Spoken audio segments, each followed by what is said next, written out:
Saudações em Cristo Jesus, estamos de volta com o auxílio bíblico para a Escola Bíblica Dominical. Lição de número 9. Estudaremos o tema A Nova Vida em Cristo. Se este vídeo tem edificado a sua vida, não deixe de se inscrever em nosso canal, o canal que edifica a sua vida. Compartilhe pelas redes sociais e não deixe de dar um like abaixo deste vídeo. Deus te abençoe. Seja bem-vindo.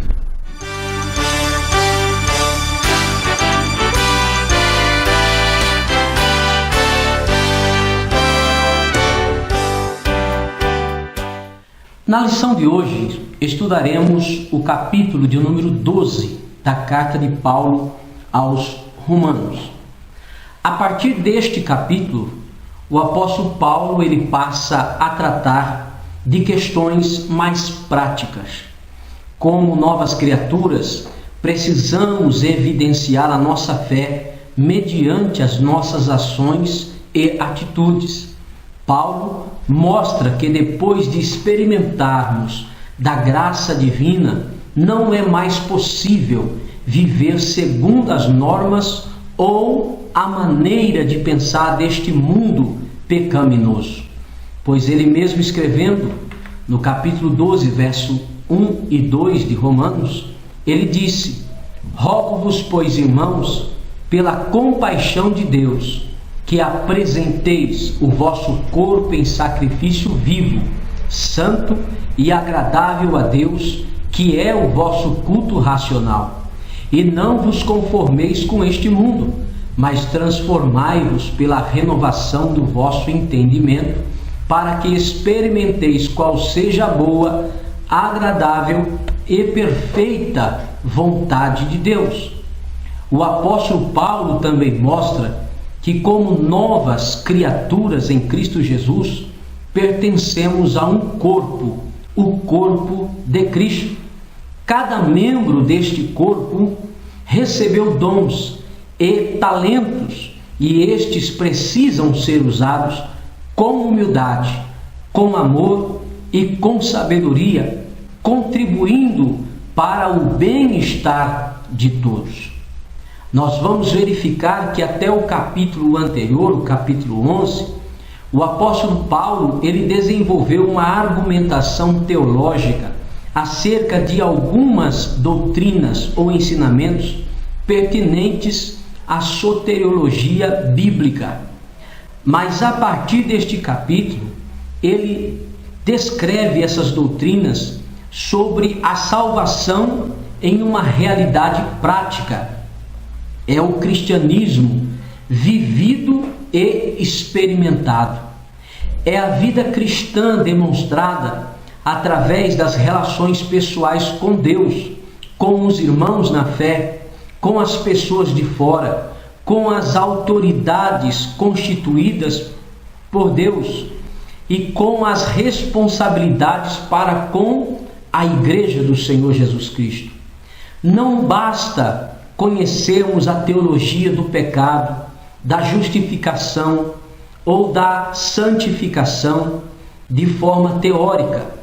É preciso ter experimentado isso tudo para poder viver vitoriosamente no Espírito Santo. Nos capítulos anteriores, o apóstolo Paulo apresenta o pecado e suas graves consequências, bem como nos apresenta também o plano da salvação. Já a partir do capítulo 12, temos o plano da salvação na prática. O Evangelho de Jesus Cristo não é apenas poder para salvar o homem dos seus pecados, mas é também poder para viver diariamente uma vida vitoriosa e poderosa contra o pecado. Não somente contra o pecado, mas contra o mundo e contra o diabo. Uma vez justificado pela fé, o crente também é capacitado para se tornar, na prática, um vitorioso contra o pecado.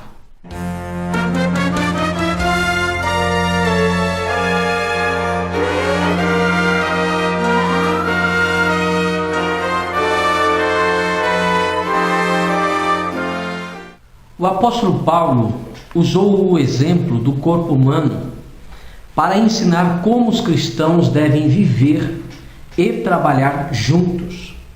Sendo assim, como os membros do corpo funcionam sob o comando do cérebro, também os cristãos devem trabalhar juntos sob o comando e a autoridade de nosso Senhor e Salvador Jesus Cristo. Deus nos dá muitas habilidades e dons para que possamos edificar a sua igreja. Para usá-los de uma forma eficiente, nós devemos atentar para algumas coisas importantes. Primeiro, devemos entender que todas as nossas habilidades e todos os nossos dons vêm de Deus. Segundo, precisamos entender que nem todos são dotados das mesmas habilidades e dos mesmos dons. Terceiro, precisamos saber quem somos e o que fazemos melhor. Quarto ponto importante: devemos dedicar nossas habilidades e os nossos dons ao serviço de Deus, não para alcançar sucesso pessoal. Quinto ponto importante: devemos estar dispostos a empregar as habilidades e os dons que temos com todo o nosso coração, colocando tudo à disposição da obra de Deus, sem reter coisa alguma. É interessante que Paulo, se referindo aos dons espirituais, o que ele trata aqui no capítulo 12, a partir do verso 3, é bom notarmos que alguns crentes em Roma, e por que não dizer também em Corinto, se deixaram inchar devido à possessão dos dons miraculosos, mais espetaculares. Esses talvez ostentavam os seus talentos, sua posição social abastada e a sua posição dentro ou fora das fileiras da igreja cristã. Alguns deles tomam por demais a sério a si mesmos, infelizmente. Outros exaltavam ao próprio eu, ao mesmo tempo que degradavam os seus supostos inferiores ao menos talentosos da igreja. O apóstolo Paulo, ele procurou corrigir esse problema ou esses defeitos, apresentando-nos algumas maneiras, como por exemplo, o apóstolo Paulo levou os seus leitores a considerarem as suas próprias pessoas, o que serve para humilhar o homem e não exaltá-lo. Outro exemplo é que Paulo nos mostra que tudo quanto o homem possui é dádiva de Deus, não sendo motivo justo de qualquer jactância humana.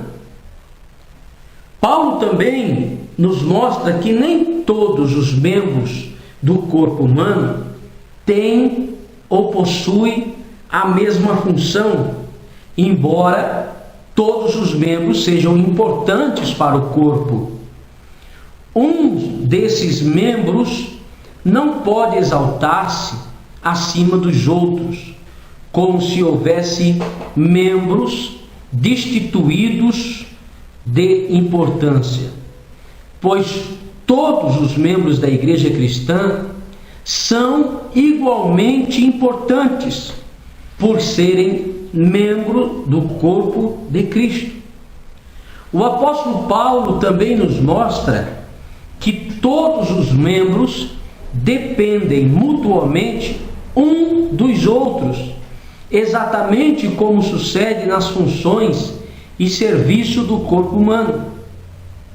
O apóstolo Paulo nos mostra que os dons diferem e que cada crente deve se preocupar com o uso particular e correto do seu dom.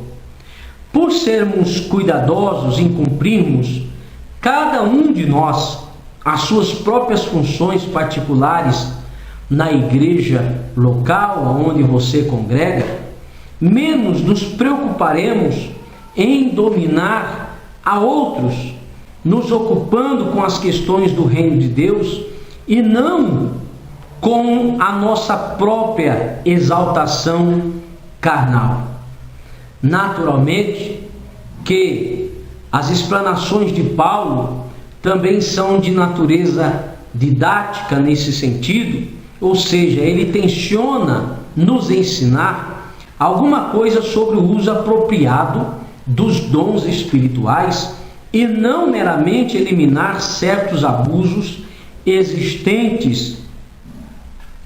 O que Paulo esclarece, por exemplo, quando ele escreve à igreja de Coríntios, no capítulo 12 ao capítulo 14, no que diz respeito aos dons espirituais, constitui uma exposição muito mais completa e particularizada no tocante à situação da igreja em Corinto.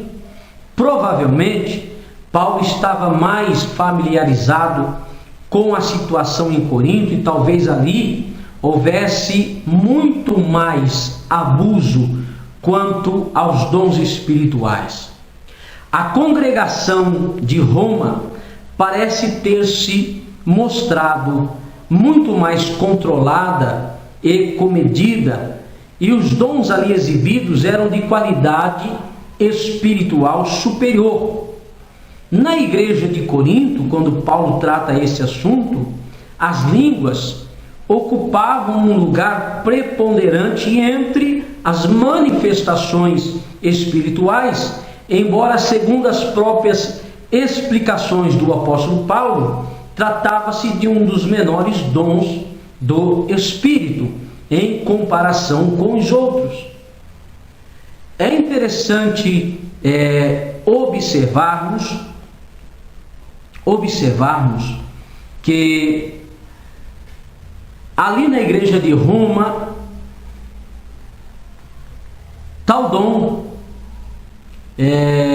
não existia muito atrito ou abuso, embora houvesse sim abuso, mas o apóstolo Paulo, ele dá um direcionamento em relação a isso, porque ele vai dizer assim, no versículo de número 6, de modo que, tendo diferentes dons, segundo a graça que nos é dada, se é profecia, seja ela segundo a medida da fé. Se é ministério, seja em ministrar. Se é ensinar, haja dedicação ao ensino. Ou o que exorta, use esse dom em exortar. O que reparte, faça-o com liberalidade. E o que preside com cuidado, o que exercita misericórdia com alegria.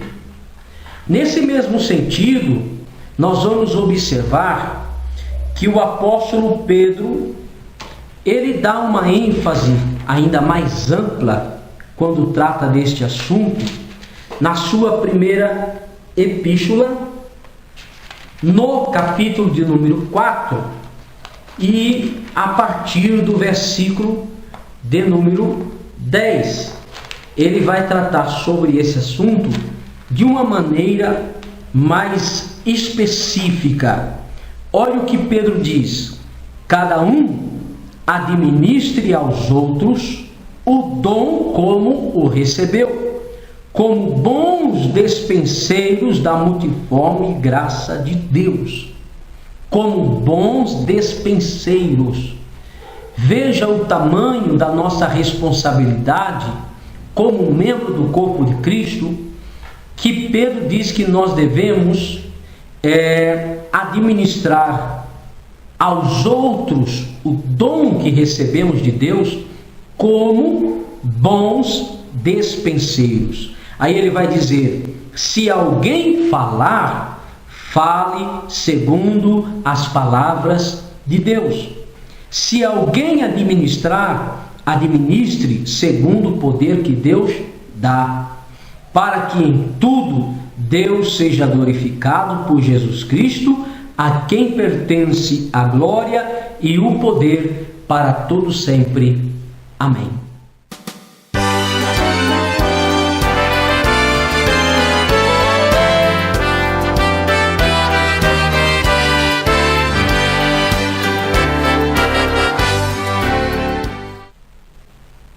Quando o apóstolo escreve este capítulo, a partir do versículo 9 até o 21, ele vai tratar sobre o serviço cristão em relação aos nossos irmãos na fé. Nesses versículos está a base do serviço cristão, que é o amor. E há algo muito importante sobre esta palavra amor, porque há pelo menos 4 palavras gregas que podem ser traduzidas por amor, mas nem todas elas são utilizadas no Novo Testamento. Primeiro, a forma mais elevada de amor é representada pelo termo grego ágape. Esse termo denota um amor sacrificial. Diz respeito a um ato de vontade, por meio do qual uma pessoa busca o melhor para a outra. Ágape é o termo utilizado, por exemplo, no versículo 9, quando Paulo diz: o amor seja não fingido. A segunda palavra grega é philos, que significa consideração afetuosa, e a forma derivada de Filadélfia, que é traduzida por amai-vos cordialmente neste versículo, ou seja, no versículo de número 10. A outra palavra é filóstorgos, que quer dizer afeto familiar, sendo traduzido no versículo por amor fraternal. E a quarta palavra em relação ao amor é eros, que é uma palavra utilizada para se fazer referência ao amor físico. Esta palavra, ela não ocorre aqui no Novo Testamento. Agora veja bem, no versículo 9, o apóstolo Paulo diz: o amor seja não fingido. O amor seja não fingido. É como se Paulo dissesse que vosso amor não use uma máscara, não façais profissões ocas, amai a Deus e ao próximo, e mediante obediência ao primeiro e atos de benevolência para com o outro, mostrai que o vosso amor é sincero. A palavra fingimento fica melhor traduzida por hipocrisia, exatamente, que no grego é anupócritos. Na versão inglesa do Rei Tiago, a expressão é a seguinte: sem dissimulação. Portanto, o sentido real é que a demonstração de qualquer sentimento para com as pessoas seja puro e com toda a sinceridade. Então Paulo continua: aborrecei o mal e apegai-vos ao bem. O que é aborrecer o mal? Aborrecer o mal é negar tudo que possa prejudicar a outrem.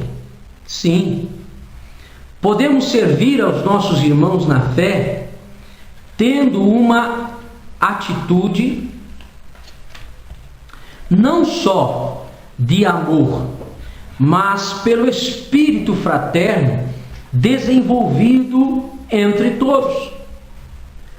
Pois olha o que ele diz no versículo de número 10: amai-vos cordialmente uns aos outros com amor fraternal, preferindo-vos em honra uns aos outros.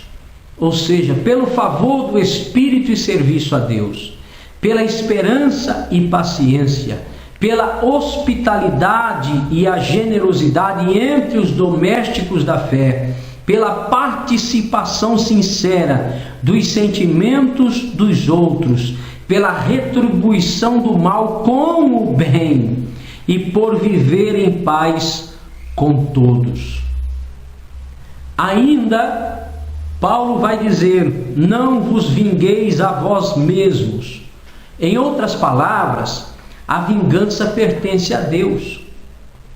Por isso devemos deixar com Deus a vingança para com aqueles que nos maltratam. Somos frágeis e incapazes de fazer vingança com justiça. A expressão "dai lugar à ira" não deve ser entendida de forma alguma como dar razão à manifestação da ira, mas sim com o sentido de dar tempo à ira para que ela extinga, isto é, deixa ela passar. Também tem um sentido de dar lugar à ira de Deus, à vingança divina, uma vez que a vingança pertence a Deus. É exatamente isso que Paulo ele trata. Não sejais vagarosos no cuidado, sede fervorosos no espírito, servindo ao Senhor. Alegrai-vos na esperança, sede pacientes na tribulação, perseverai na oração.